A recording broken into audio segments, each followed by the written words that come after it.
Mengapa ada statement yang menyatakan bahwa perjanjian baru yang ada sekarang sudah tidak asli lagi? Pertanyaan ini memang tidak mungkin dijawab dalam beberapa menit, tapi setidaknya saya akan memberikan beberapa garis besar untuk menjawabnya. Yang pertama adalah memang betul ya, autograf perjanjian baru sudah tidak diketahui secara persis bagaimana keberadaannya, dan salah satu alasannya adalah media penulisan pada masa itu masih menggunakan papirus. Sementara kulit binatang atau film itu baru ditemukan di awal abad kedua. Lalu kemudian yang menarik adalah dibandingkan beberapa tulisan masyhur seperti Iliad karya Homer itu yang hanya sekitar 600-an, lalu karya Herodotus ya yang hanya sekitar mungkin 10, lalu kemudian juga karya Plato yang bahkan hanya 7 saja salinan. Perjanjian baru dalam bahasa Yunani itu mencapai sekitar 5.800 yang ditemukan. Ini belum termasuk salinan bahasa Latinnya yang diperkirakan sampai 10.000.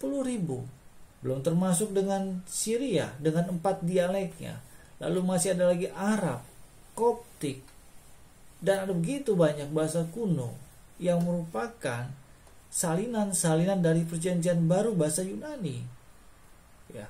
Lalu kemudian yang perlu kita perhatikan lagi, ternyata dari kutipan para bapak gereja saja konon dipercaya bahwa bisa terbentuk perjanjian baru. Ya walaupun mungkin ini tidak sepenuhnya saya setuju juga, tapi setidaknya ada fakta menarik dari Origenes yang ternyata banyak sekali mengutip Injil Yohanes, sehingga seluruh kutipan dari Origenes diperkirakan mengcover sebagian besar Injil Yohanes itu sendiri. Nah, yang menarik adalah mengapa ada begitu banyak salinan bahasa kuno dan juga tentu bahasa Yunani sendiri pada abad-abad yang sangat, kalau kita katakan, minim teknologi.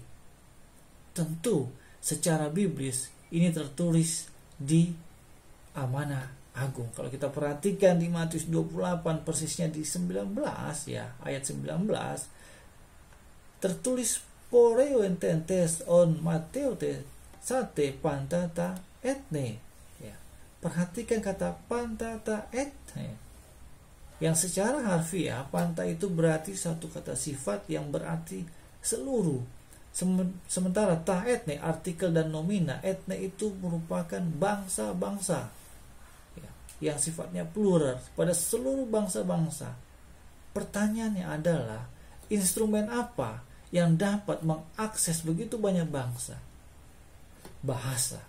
Inilah yang mendorong ya para orang percaya berusaha untuk menyebarkan Injil dengan cara bagaimana mereka menyalinnya dan menerjemahkannya kepada banyak bahasa. Dan itu semua ada buktinya. Ada beberapa museum yang terkenal seperti di Vatikan, Washington, dan banyak tempat dan kota-kota besar lain menyimpan manuskrip-manuskrip kuno ini. Dan bahkan sampai saat ini masih dijadikan kajian-kajian ilmiah. Dan luar biasa. Lalu mau kita katakan apakah ini berarti perjanjian baru adalah sudah dipalsukan? Tidak. Kalau memahami apa yang saya sampaikan.